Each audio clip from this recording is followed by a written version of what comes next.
guess what I was interested in during the time the students were here is to try to take them to a court event or a day in court, which we achieved with going across to the intervention order day at the Wodonga Magistrates Court. I want them to sit down and have clients sitting across the desk from them, talking to them about their problems and their issues, and being able to then not only listen to what they're saying, but then to tell me what they're saying and have an opportunity to provide some comprehensive advice to clients. Okay, now tell me what you're expecting to find when you get down to the Albury local court. Probably a few less than well-dressed characters.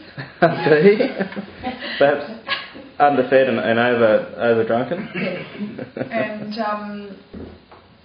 hopefully there's not too much yelling and screaming amongst people. I've never been inside a courthouse. It'll be in your experience then. Yeah. I'm hoping that there's going to be no violence. I'm hoping that we can observe somebody else doing it. From a distance? Yes, observe from a distance. And preferably behind a thick glass wall or something. You're about to head down to I think it's the Albury local court or the Wodonga court, I'm not quite sure. Oh, what a shame. Got a phone call. That's okay, they'll call back. Turn that off. Now, what are you expecting to find when you get down there? Have you contemplated? I'm expecting to find a courthouse. Probably a judge. A judge or two? Maybe. Depending if it's an appeal case or not. Sure. Full bench of the local Wodonga court? Probably, yes.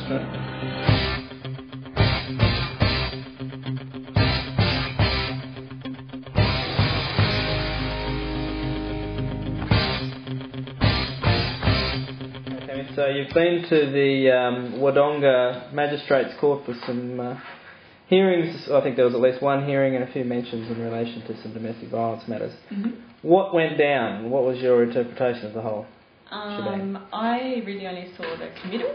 That was the start, which was an accused child sexual abuse case. Mm-hmm.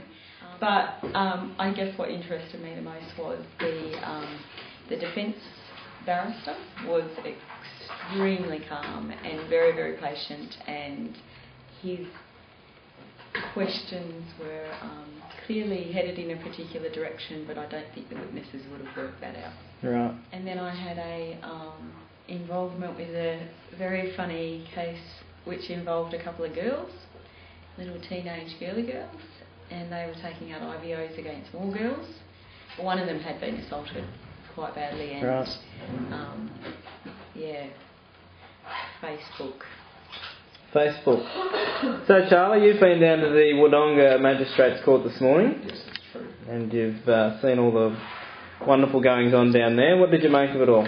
What aspects of it did you find more interesting than others, I suppose? It was all quite interesting, actually.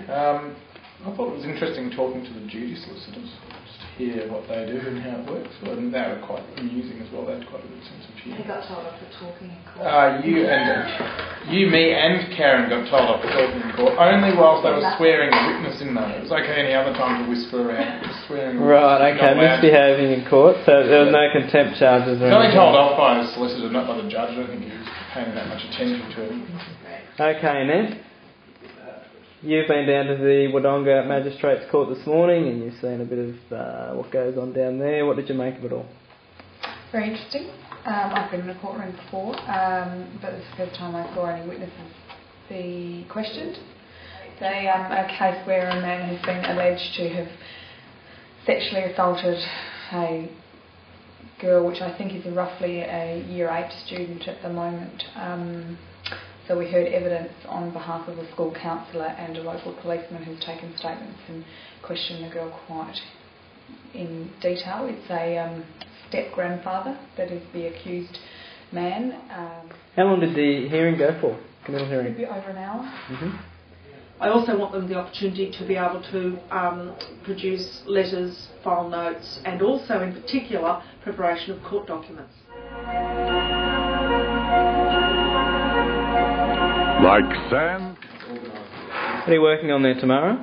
I am typing up my case notes from a particularly lengthy interview that we had with a client the other day, which was a very, very long discussion over self-representation in a child panel. Charlie? Hello, Sean. What occupies your time? I seem to be organising some papers here, just shuffling them around and pretending to be busy.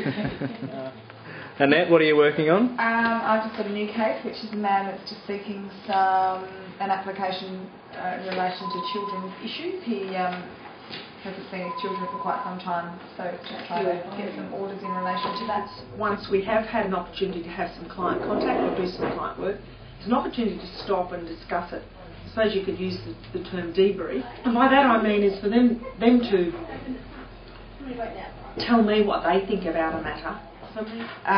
My concern for her overall capacity in all of this just grows and grows. And it's extremely difficult because as a lawyer you sort of think, okay, you want to give advice to do certain things, but you've also got to be mindful of is the client going to be able to cope with it? And in going down that pathway, are we going to expose her to something she can't handle?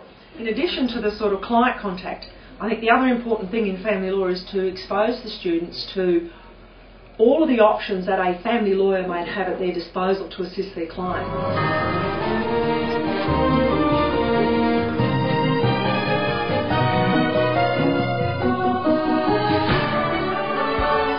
Also, maybe they need to use the Children's Contact Service. Is this a family that might need the Parenting Orders program? Does somebody need counselling? Are there mental health issues? Are there drug and alcohol issues?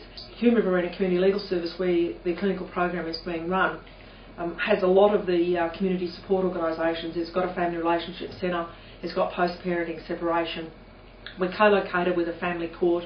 We've got access to private practitioners, and mediation and FDR. So the students here, when I can, will have an opportunity to either look, see or be involved in all those sorts of things.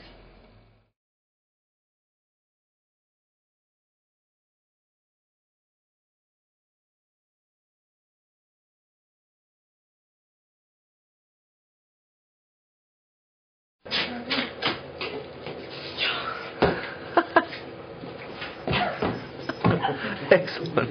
Excellent. Okay, do it one more time.